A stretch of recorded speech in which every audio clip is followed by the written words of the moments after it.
जय जय श्री राधे, जय जय श्री राधे, जय जय श्री राधे। भक्ति भक्ति भगवंत गुरु चतुर्नाम बपुए, इनके पद बंदन किए नाशे बेगनी अनेक। श्याम प्यारी कुंज बिहारी, जय जय श्री हरिदास दुलारी। श्याम प्यारी कुंज बिहारी, जय जय श्री हरिदास दुलारी।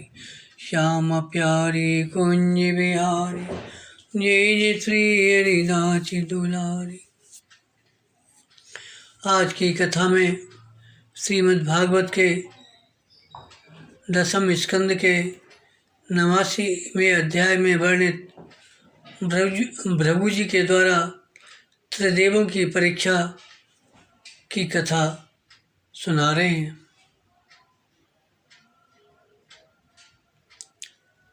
सुखदेव जी कहते हैं, परीक्षित, एक बार सरस्वती नदी के पावन तट पर यज्ञ प्रारंभ करने के लिए बड़े बड़े ऋषि मुनि एकत्र होकर बैठे। उन लोगों में इस विषय पर वाद विवाद चला कि ब्रह्मा, शिव और विष्णु में सबसे बड़ा कौन है। परीक्षित, उन लोगों ने यह बात जानने के लिए ब्रह्मा, विष्णु और शिव की परीक्षा लेने के उद्देश्य से ब्रह्मा के पुत्र भृगु जी को उनके पास भेजा। महर्षि भृगु सबसे पहले ब्रह्मा जी की सभा में गए। उन्होंने ब्रह्मा जी के धैर्य आदि की परीक्षा करने के लिए न उन्हें नमस्कार किया और न तो उनकी स्तुति ही की। इस पर ऐसा मालूम हुआ कि ब्रह्मा जी अपने तेज से दहक रहे हैं। उन्हें क्रोध आ गया, परंतु जब समर्थ ब्रह्मा जी ने देखा कि यह तो मेरा पुत्र ही है, तब अपने मन में उठे हुए क्रोध को भीतर ही भीतर विवेक बुद्धि से दबा लिया। ठीक वैसे ही जैसे कोई अरण्य मंथन से उत्पन्न अग्नि को जल से बुझा दे। इसके बाद वहाँ से महर्षि भृगु कैलाश में गए।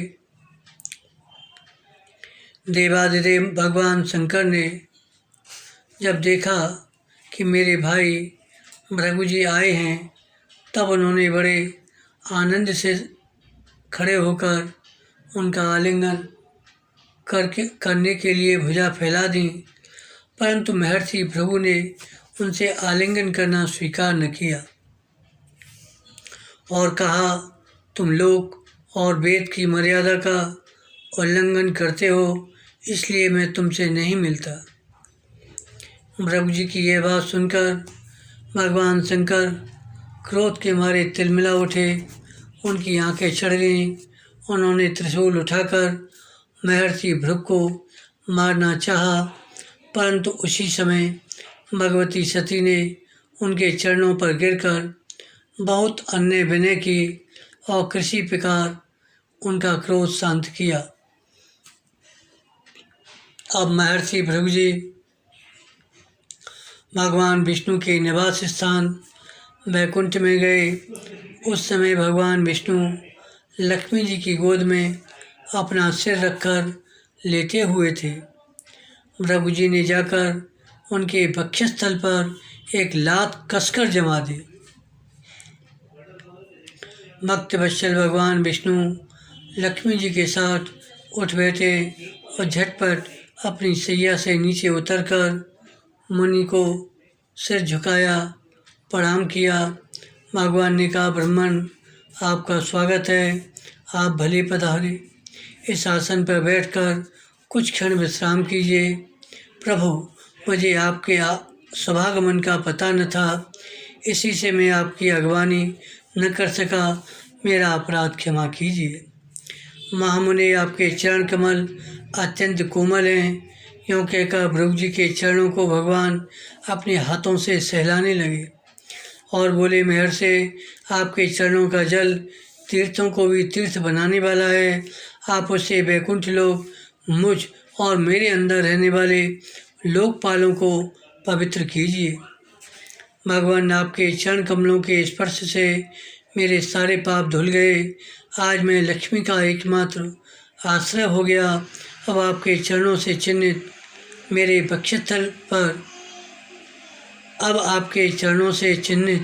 मेरे वक्षस्थल पर लक्ष्मी सदा सर्वदा निवास करेगी। सुखदेव जी कहते हैं, परीक्षित, जब भगवान ने अत्यंत गंभीर वाणी से इस प्रकार कहा, तब भृगु जी परम सुखी और तृप्त हो गए। भक्ति के उद्रेक से उनका गला भर आया, आँखों में आंसू छलक आए और वे चुप हो गए। परीक्षित, भृगु जी वहाँ से लौटकर ब्रह्मवादी मुनियों के सत्संग में आए और उन्हें ब्रह्मा, शिव और विष्णु भगवान के यहाँ जो कुछ अनुभव हुआ वह सब सुनाया। भृगु जी का अनुभव सुनकर सभी ऋषि मुनियों को बड़ा विस्मय हुआ। उनका संदेह दूर हो गया। तब से वे भगवान विष्णु को ही सर्वश्रेष्ठ मानने लगे, क्योंकि वे ही शांति और अभय के उद्गम स्थान हैं। भगवान विष्णु से ही साक्षात धर्म, ज्ञान, वैराग्य, 8 प्रकार के ऐश्वर्य और चित्त को शुद्ध करने वाला यश प्राप्त होता है। शांत, समचित्त, अकिंचन और सबको अभय देने वाले साधु मुनियों की वे ही एकमात्र परम गति हैं, ऐसा सारे शास्त्र कहते हैं। उनकी प्रिय मूर्ति है सत्व और इष्टदेव हैं ब्राह्मण।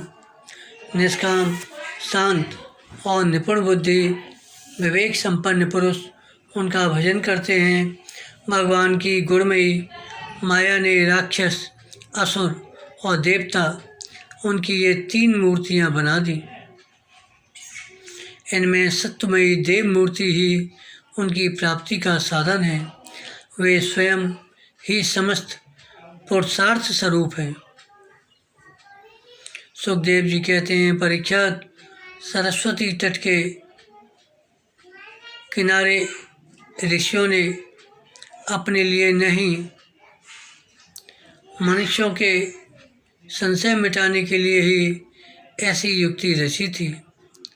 पुरुषोत्तम भगवान के चरण कमलों की सेवा करके उन्होंने उनका परम पद प्राप्त किया। भगवान पुरुषोत्तम की यह कमनीय कीर्ति कथा जन्म मृत्यु रूप संसार के भय को मिटाने वाली है। यह व्यासनंदन भगवान सुखदेव जी के मुखारविंद से निकली हुई सुरभिमयी मधुमयी सुधा धारा है। इस संसार के लंबे पथ का जो बटोई अपने कानों के दोनों से इसका निरंतर पान करता है, उसकी सारी थकावट जो जगत में इधर उधर भटकने से होती है, दूर हो जाती है। जय जय श्यामा जय जय श्याम, जय जय श्री वृंदावनी धाम। जय जय श्यामा जय जय श्याम, जय जय श्री वृंदावनी धाम। पावनी राधा तेरो नाम, पावनी श्री वृंदावनी धाम। जय जय जमुना रच की रात, जय जय श्री स्वामी हरिदास। श्याम प्यारी कुंज बिहारी, जय जय श्री हरिदास दुलारी।